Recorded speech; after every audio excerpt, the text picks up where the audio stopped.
les Viadeo, LinkedIn, c'est pas encore un vrai réseau social d'entreprise.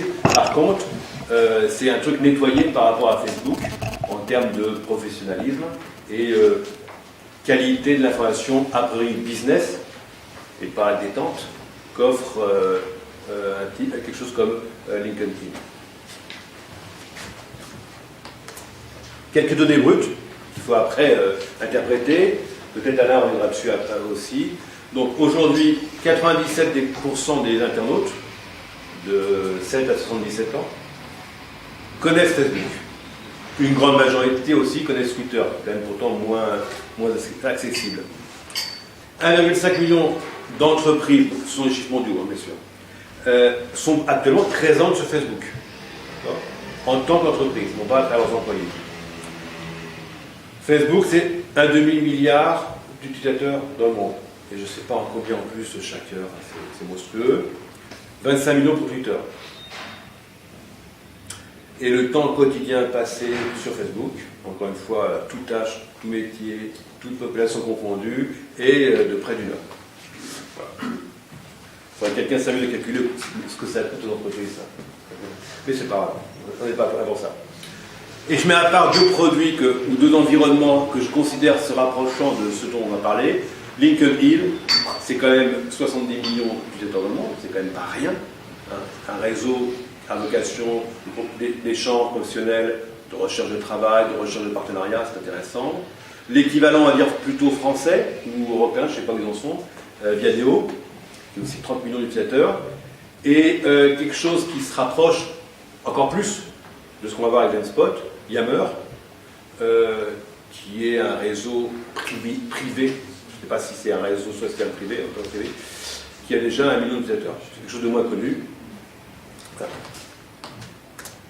Alors, l'idée c'est de se dire, si ça marche tellement chez les enfants, chez ceux qui cherchent autre chose, bref, si ça marche si bien dans la vie, on va dire privée, un truc il y a peu de phénomènes qui en quelques années touchent un demi-milliard d'habitants, à part la télé, le téléphone, je ne vois pas trop ce qu'il y a d'autre.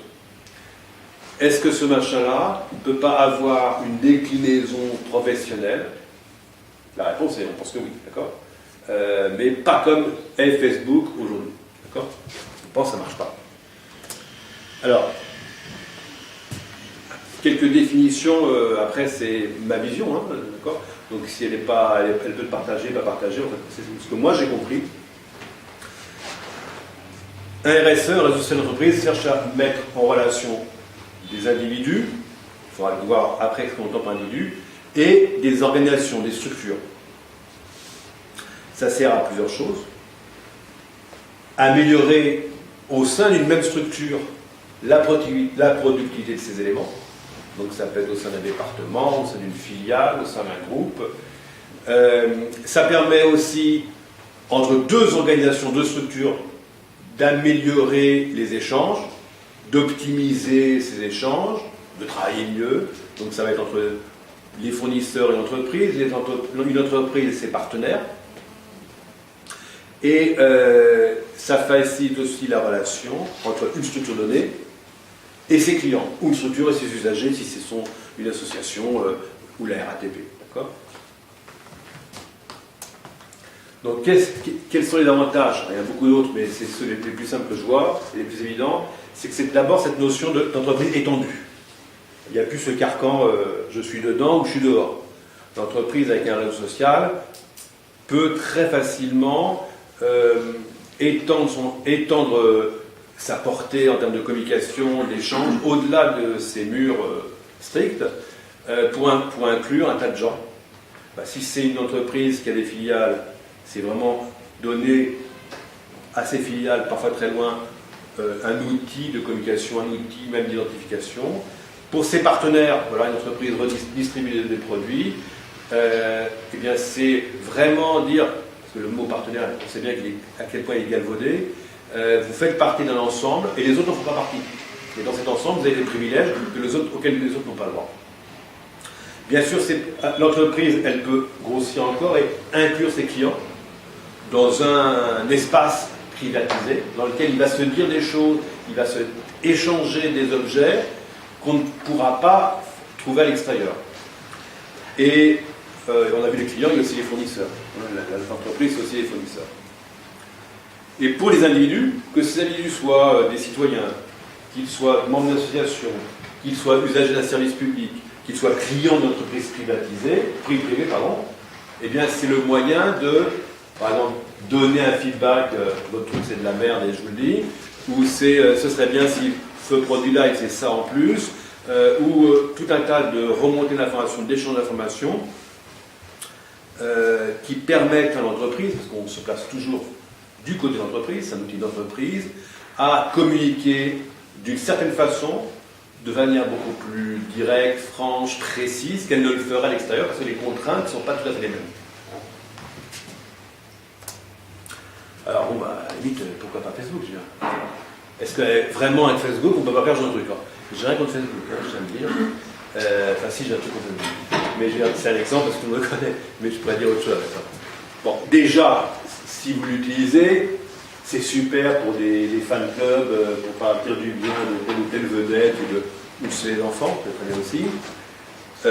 C'est moins pratique pour autre chose. Facebook, c'est Facebook qui possède. Hein, on oublie, on a tendance à tout le monde, c'est Facebook. Si demain Facebook dit que ça doit être comme ça, bah c'est Facebook qui dit et puis vous n'avez rien à faire. En plus, c'est gratuit. Donc on ne maîtrise pas les règles. C'est quand même ennuyant pour l'entreprise qui a besoin de maîtriser sa communication et ses échanges. Là, Facebook, c'est pas possible. Le niveau de personnalisation est limité. Bon, ok, on peut mettre son logo, ça part très loin. On va faire grand-chose de très particulier sur Facebook. C'est quand même majoritairement, et moi j'espère que ça va rester, un usage privé. C'est les vacances, machin, truc. Les gens qui viennent sur Facebook sont en général pas des business, ils ne viennent pas pour du business, ils viennent pour autre chose. Alors cette phrase-là, elle est difficile. On ne peut pas obliger quelqu'un à aller sur Facebook. Bon, on ne peut pas obliger quelqu'un à aller sur le réseau de l'entreprise. Même, je suis salarié de la boîte X. La boîte X met en place un réseau social qui a pour but de faciliter, de mieux travailler. C'est-à-dire, on est obligé d'y aller. Donc, la relation est forcément différente. On ne peut pas obliger un client à aller sur sa page de fan Facebook, c'est impossible. Il vient ou il n'y vient pas. D'accord ? Et globalement, c'est ce que je voulais dire, on n'est pas chez soi. D'accord ? Donc on n'a pas, encore une fois, la maîtrise, on ne fait pas ce qu'on veut. Alors là, c'est quelques exemples. C'est un slide que j'ai piqué chez Genspot. Il n'y a que le logo que j'en ai. Peut-être pour donner des idées, comme en termes de nom, et puis de chiffres. Là, on parle de chiffre d'affaires. Okay ? Ce qui est connu sur le marché français, ce qui est à vocation plus américaine, et ce qui est carrément mondial. Donc, pourquoi pas Facebook? Désolé, c'est un copier-coller. Okay. C'est pas le chiffre d'affaires, c'est le levée de fonds. Levée de fonds. Désolé. Le chiffre d'affaires, c'est très dur à savoir. Ouais, d'ailleurs, c'est intéressant parce que moi j'ai fait le ratio chiffre d'affaires levée de fonds, et c'est intéressant parce que ça donne un ordre des boîtes qui n'a rien à voir avec celui-là. Ça, je te laisse dire parce que moi je ne sais pas dire. Bon, alors, grosso modo, pourquoi ça plaît tant? Parce que c'est quand même le marché RSE pour qu'on en parle, c'est pas uniquement pour les Genspot, c'est pas tout ça, c'est parce qu'on pense que c'est vraiment, dans l'univers du cloud computing, du SaaS, un vrai phénomène qui a de l'avenir. Et qui a de l'avenir pourquoi? Parce qu'on vit dans le temps réel. D'accord. On a besoin d'avoir tout de suite l'information, on ne veut pas chercher, on voit bien la réussite de Google. C'est un moyen aussi d'échanger de façon très rapide entre ces structures, entre individus. C'est très simple à mettre en œuvre.